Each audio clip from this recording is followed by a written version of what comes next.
سمائها كانت من الليل فلما انصرف أقبل على الناس فقال هل تدرون ماذا قال ربكم قالوا الله ورسوله أعلم قال أصبح من عبادي مؤمن بي وكافر فأما من قال مطرنا بفضل الله ورحمته فذلك مؤمن بي وكافر بالكوكب وأما من قال بنوع كذا وكذا فذلك كافر بي ومؤمن بالكوكب.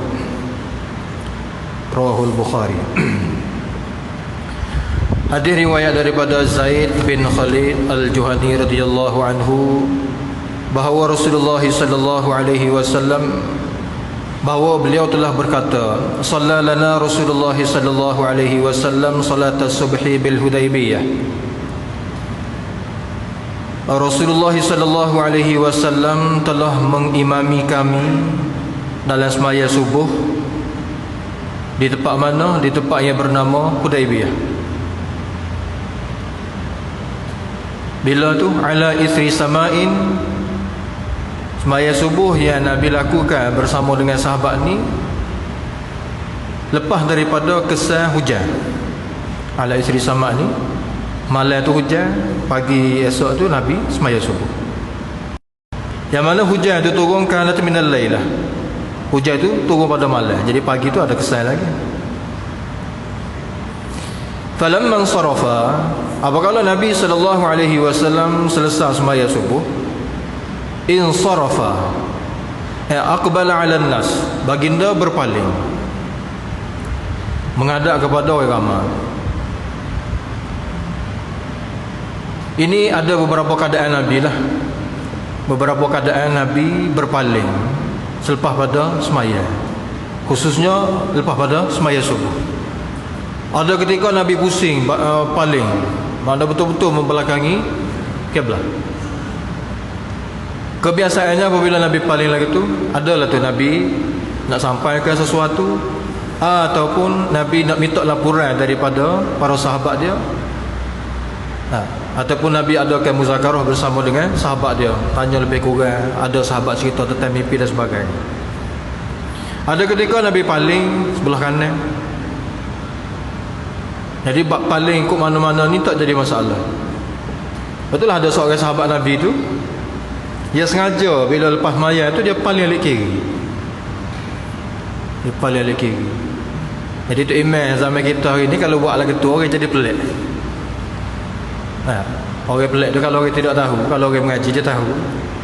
Dan kadang-kadang tu imam hok sengaja pusing alik kiri tu dia mengaji.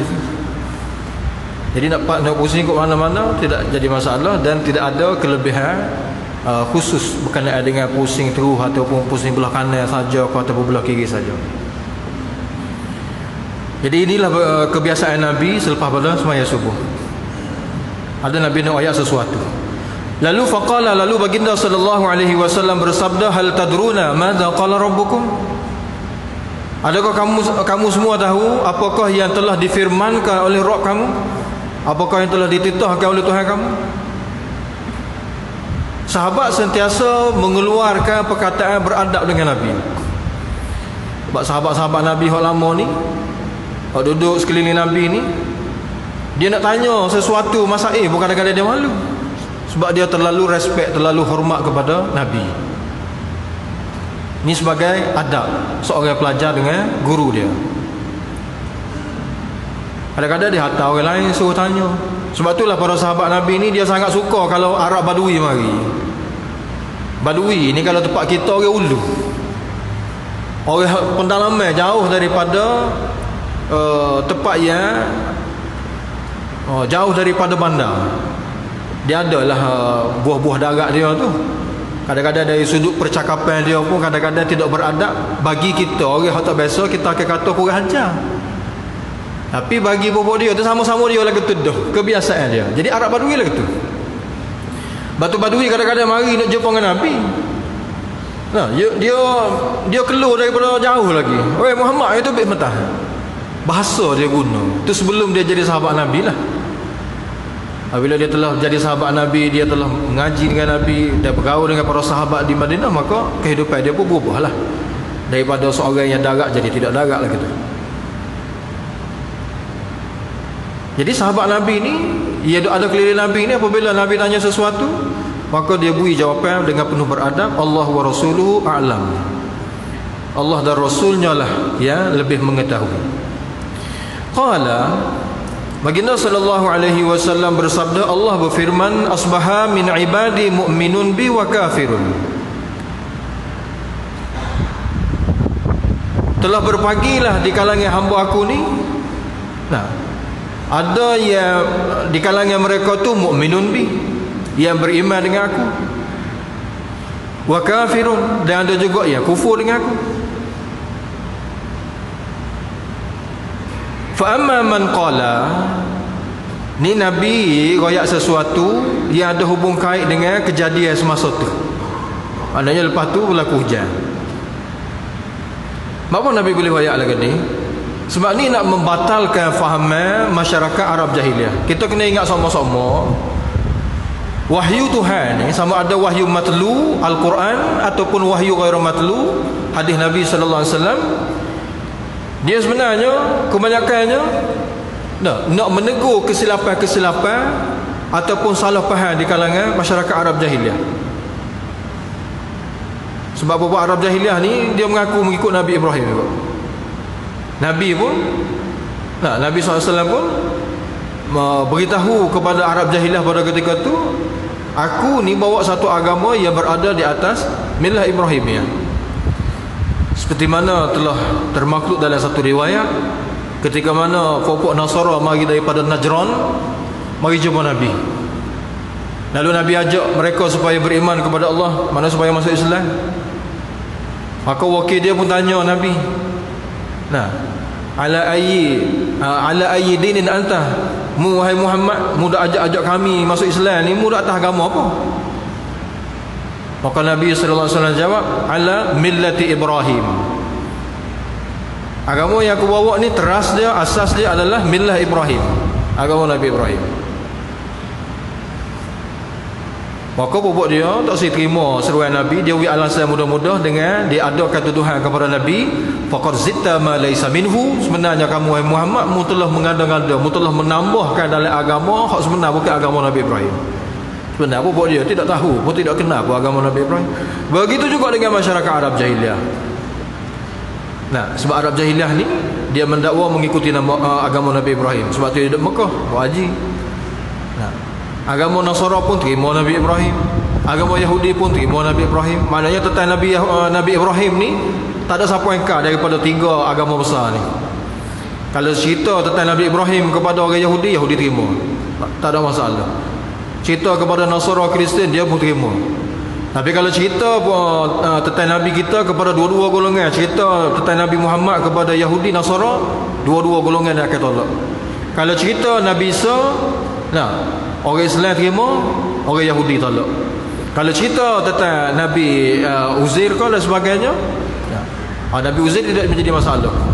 Nasara ni dia tidaklah kata jadi masalah mana, tapi apabila cerita tentang Nabi Isa, maka pokok Yahudi akan berbagai tuduhan, termasuk menuduh Nabi Isa ni sebagai anak zina, menuduh ibu Nabi Isa sebagai Maryam sebagai pelacur. Tu.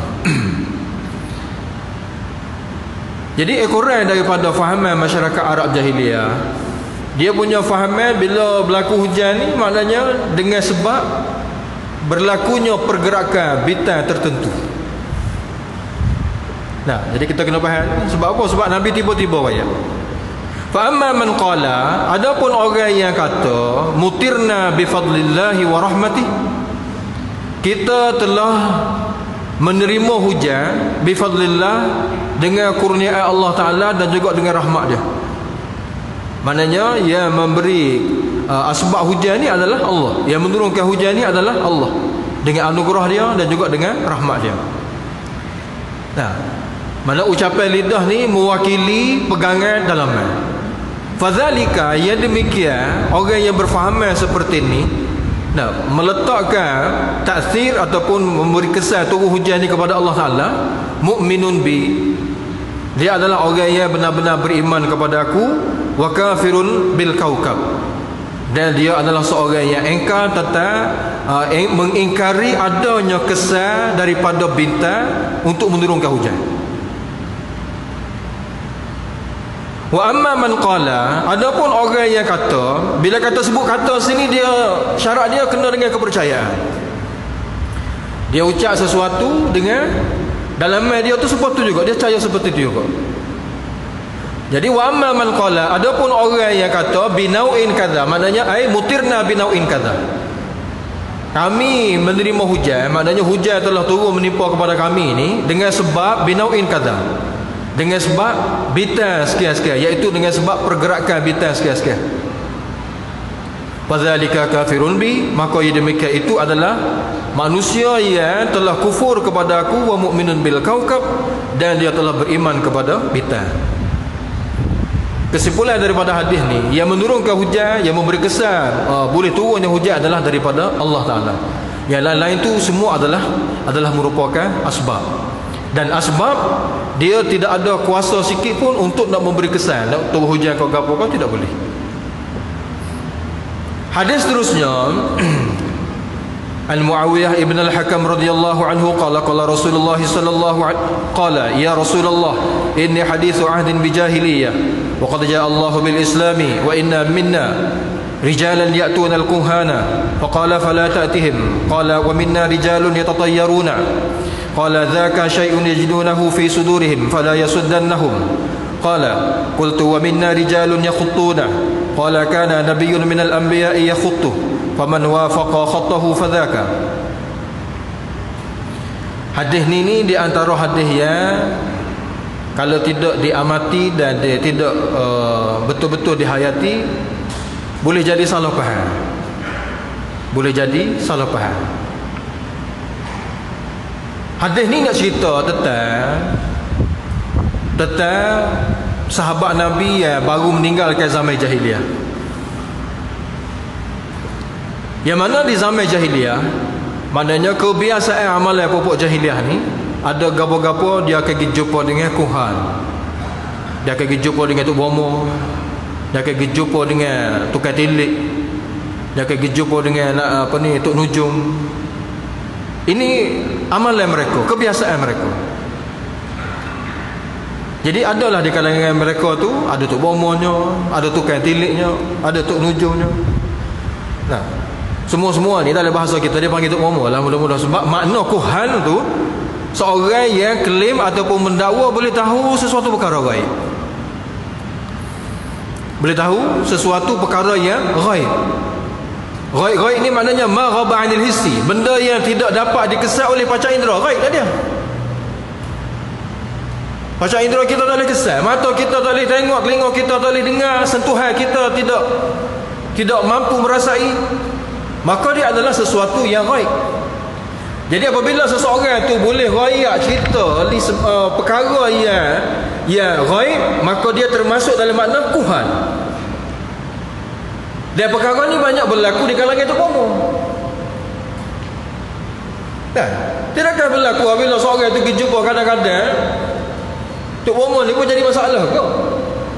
Sekolah-sekolah kadang-kadang pun tak. Nak kata dia ada CJ, maknanya qualified daripada mana-mana badan yang diiktiraf, tak ada juga. Nak kata dia pondok, tak juga.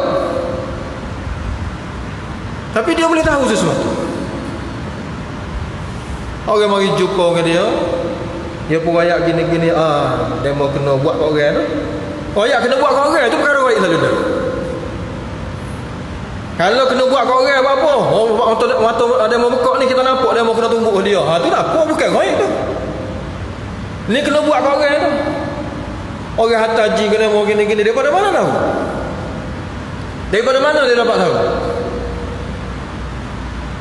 Maknanya itu adalah melibatkan perkara gaib. Tiba-tiba dia boleh kecek, dia boleh rayak. Dan kadang-kadang dia boleh cerita pula, siapa hajat? Hajat ngata, siapa hajat sahih? Waktu Nabi cukup-cukup marah, Nabi memberi amaran yang sangat keras, siapa-siapa pergi jumpa dengan golongan ni.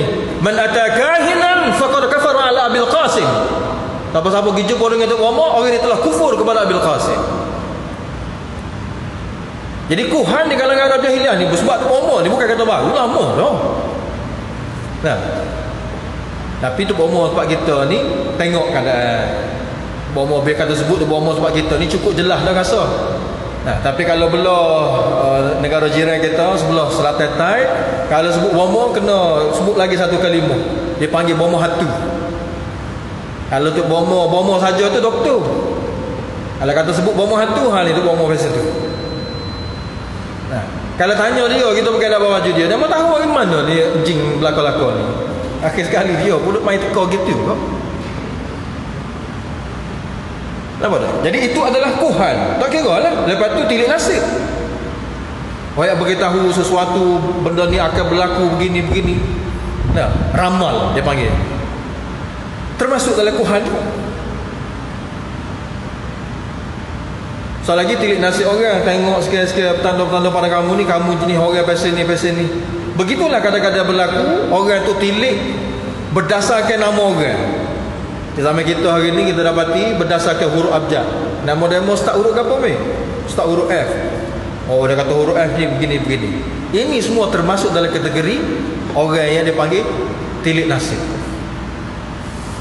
Jadi apabila sahabat Nabi hok mari jumpa Nabi ni, dia baru sangat masuk Islam.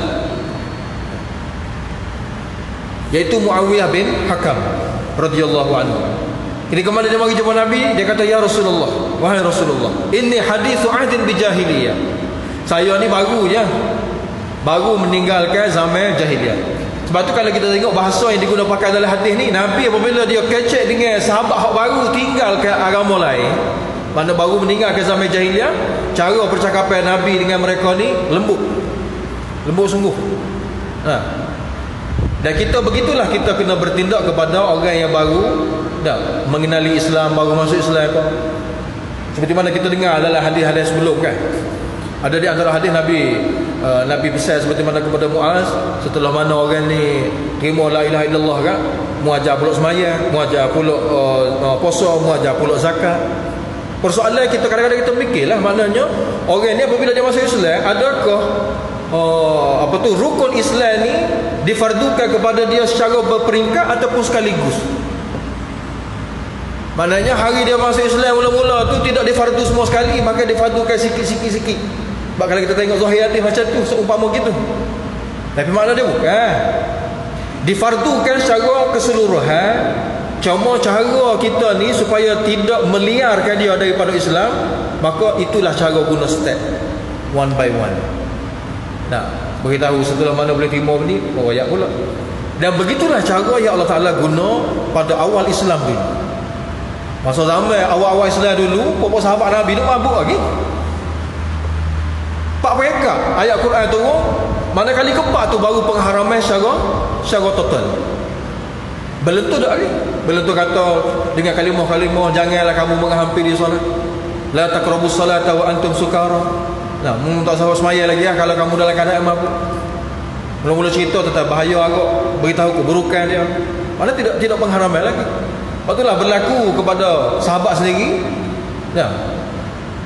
Dia semaya, oleh kerana dia pergi dalam keadaan mabuk, dia semaya, dia baca Quran jadi mengaru. Maka tu ayat tak siwi semaya ketika mana keadaan mabuk. Dia pun tangguh. Dia kata apa? Kita mula-mula kalau kita nak minum arak, kita minum lepas Isyak. Pak tak ada semaya dah baru tu. Jadi lepas Isyak pun tak ada arak lagi. Ni awal Islam tu. Pada mana Allah Ta'ala tu secara berperingkat, kali keempat juga bila turun ayat pengharaman, maka boleh dikatakan di bandar Madinah banjir dengan arak. Sebab payah-payah tonton yang menyimpan arak tu telah dipecahkan secara peringkat. Maka begitulah bahasa yang digunakan oleh Nabi dalam hadis ni kepada mana-mana orang yang baru masuk Islam. Bahasa untuk nak menjinakkan mereka. Mana cara nak ayat hukum tu, jangan orang baru masuk Islam lagi ayat lalu. Tinggal mayang masuk neraka. Minum arak begini-begini. Mana bukan dengan cara lah kita. Wa qad ja'a Allahu bil Islam, kata Muawiyah, dan sesungguhnya Allah Ta'ala telah membawa cahaya Islam kepada kita. Jadi ekoran daripada kita mendapat hidayah daripada Allah Ta'ala, kita meninggalkan jahiliah. Wa inna minna rijalan, cumanya nak cerita sikit lah, sesungguhnya ada di kalangan popok kita di kalangan popok kita ni beberapa orang yang mana ya'tunal kuhana, menjadi kebiasaan dia tu pergi jumpa dengan kuhan, dengan tok bomo, dengan tok katilik dan sebagainya. Maka Nabi SAW bersabda, fala ta'tihim. Kamu jangan, lepas badan ni dah kamu masuk Islam kan, bawa lagi. Jangan pergi jumpa mereka. Dalam hadis lain Nabi sebut dengan kalimah keras tetekuhan, seperti mana kita baca tadi. Ada pun dalam hadis ni Nabi kata, padan tak usah pergi jumpa. Dia cerita lagi. Qala, kata Muawiyah, wa minna rijalun yatatayyaruna. Ada di kalangan kita ni beberapa orang yang tatayyar, yang melakukan perbuatan tatayyar. Tatayyar ni amalan-amalan yang mengambil tuah daripada sesuatu kejadian. Ambil pengecaman daripada sesuatu kejadian untuk kita nak buat keputusan benda ni ada tuah ataupun majal sial. Kalau berlaku gini-gini, ni nasib comel ni, kita pun buat. Kalau berlaku gini-gini, tak boleh ni, ini majal ni, ini sial. Ambil pengecaman. Zaman kita budak-budak pergi masuk kayu bersikar, masuk dalam rok, nak pergi buat sesuatu, nak pergi make up burung, kau nak pergi, ikutlah kita nak pergi buat satu pekerjaan. Tiba-tiba tengah jalan tu netah beruk burung. Tak lagi majal. Bahasa budak-budak masa tu. Jadi budak-budak dia kecek lagi tu, boleh jadi dia dengar daripada orang. Sebab budak-budak dia tak kecek mudah-mudah kalau dia tak dengar daripada orang yang lebih besar daripada dia. Ini pun dipanggil masuk dalam mana tatayyar. Seperti mana berlaku di kalangan masyarakat Arab jahiliah, dia ambil pengecaman dengan burung. Nak pergi mana-mana lepas burung. Burung terbang kanan ke burung terbang kiri. Kalau burung terbang kanan, alamat tuah, maka kita boleh teruskan perjalanan kita, boleh teruskan musafir kita. Tapi kalau burung hak kita lepas ni terbang lah kiri, kiri ni dia ambil pengecaman sial, majal, maka mereka membatalkan hasrat untuk lagi. Sebab tu dalam Islam membatalkan resam ni. Nabi ajar kepada kita tu ambil rumah, mu tak ambil apa-apa pengecaman, baca bismillahi tawakkaltu ala Allah la haula wala quwata illa billah, jalan. Apa benda yang nak berlaku tu, itu semua telah termaktub dalam takdir. Maknanya kita tak tahu, baca saja bismillah tawakal, tidak boleh ambil apa-apa pengecaman. Tak boleh gini macam. Kadang-kadang seorang tu, kita kalau tak membatalkan perjalanan kerana sebab-sebab yang zahir, tak apa. Ambil pengecaman, contohnya kita ni nampak berasa awal-awal nak berdenyuk kepala ni, takut-takut bawa kereta duk sila-sila tu, kau kuat denyuk, kau sakit kepala, mudarat besar lagi. Tu tak apa. Sebab kita memang dah telah rasa dah, hal ni tak tahu apa benda pun, ambil pengecaman. Kadang-kadang tu ada setengah-setengah dalam ilmu yang diajar orang dulu-dulu, ilmu jekar kayu dia panggil. Dia ambil kayu, dia jekar, lepas tu baca kalimah-kalimah tertentu, lepas tu jekar pula kali kedua. Kalau dia jekar kali kedua tu, maknanya tak berubah kayu tu, maka boleh. Tapi kalau ada perubahan, terlebih panjang atau terlebih pendek ke, tak segi, ada sesuatu tak comel, itu termasuk dalam mana tatayyar. Jadi Muawiyah bin Hakam ni cerita kepada Nabi, wa minna, di kalangan kita ni ada orang hak mana dia punya perangai dia ni, dia punya kerjaan dia ni tatayyar. Ambil pengecaman daripada sesuatu kejadian.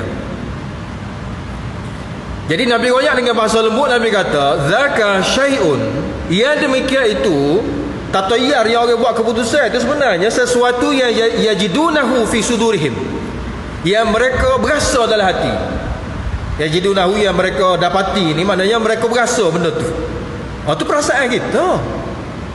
Berasa ni, bila benda tu tidak ada asbab zahir, kita tak boleh nak iktimak atas rasa. Sebab rasa-rasa ni dia panggil sangkaan yang tidak menepati. Lepas tu berhajat kepada qarinah, berhajat kepada apa ni, asbab-asbab yang jelas. Oleh kerana tu Nabi kata, fala yasuddannahum, jangan sekali-kali perasaan hak dia berasa dalam hati dia tu menghalang dia daripada nak buat sesuatu. Jangan. Anda tak boleh ambil pengecaman.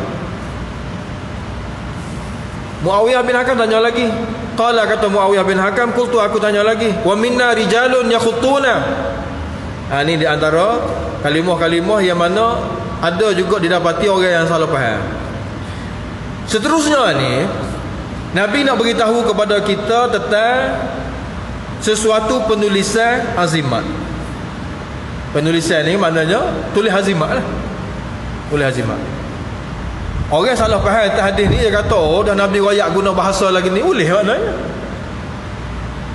Para muhadis jelaskan kepada kita, bahasa yang Nabi guna ni oleh kerana hak mari jumpa dengan Nabi orang maknanya baru meninggalkan zaman jahiliah. Nabi guna bahasa nak royak benda tu haram, tapi bahasa cukup lembut.